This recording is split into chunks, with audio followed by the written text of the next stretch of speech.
So today we're on a working nursery in the UK looking at how to create a stock solution to accurately feed your plants throughout the growing season.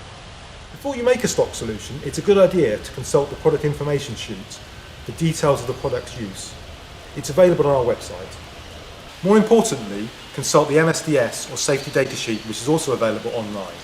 This gives you details of the personal protective equipment to wear.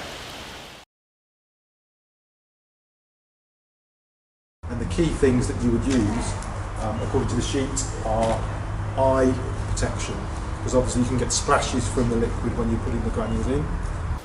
Nitrile gloves to protect your hands from the concentrated fertiliser solution, and it also is advisable to wear a lightweight spray suit to protect your clothes and skin. Firstly, let's open the bag using a knife or scissors, taking care to cut away from your body. So if you make a standard stock solution, we need to add 1 kilo of fertiliser to every 10 litres of water.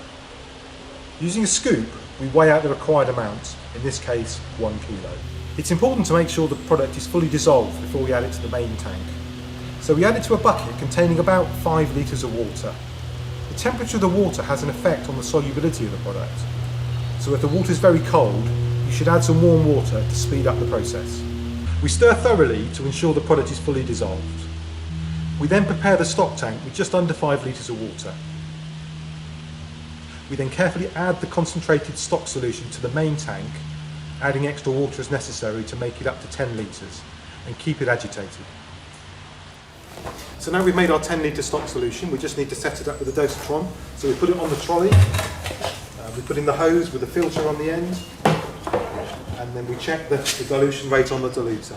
Now this is an older style diluter, and it's marked in percentages. So 2% is 1 in 50, 1% is 1 in 100. So we just adjust this to 1 in 100 if that's what we want, and we connect up the hose and we're ready to start feeding. Being a fertiliser, the product is quite hygroscopic and will readily absorb water vapour from the air. Once opened, reseal and keep fertilisers in their original packaging and place in a sealed container or bucket and store in a cool, dry place. We're here today on a working UK nursery going through the process of calibrating a water-powered diluter. There's lots of different diluters on different nurseries, but this particular model is a dosatron, and we have here a clear model which enables you to see the fluid going through the machine. We're using universal blue here, which has a coloured eye within it, so you can really see how it works. Now when you initially set them up, it's very simple. You make a stock solution and then you set your diluter to 1 in 100 as it is here, or 1%. But over time, inside the machine the seals can wear, so it's very important that we calibrate it regularly to check that it's working efficiently. So to calibrate the dosatron correctly, it's important to know the conductivity of the water that you use on the nursery. And we do that by checking with a calibrated EC meter. This device measures EC, or electrical conductance, in millisiemens, but this can depend on what your device is set to. EC is checked because it provides a guide to the nutrients which are dissolved in the water. And checking the conductivity of the nursery water, I can see it's 0.5 millisiemens.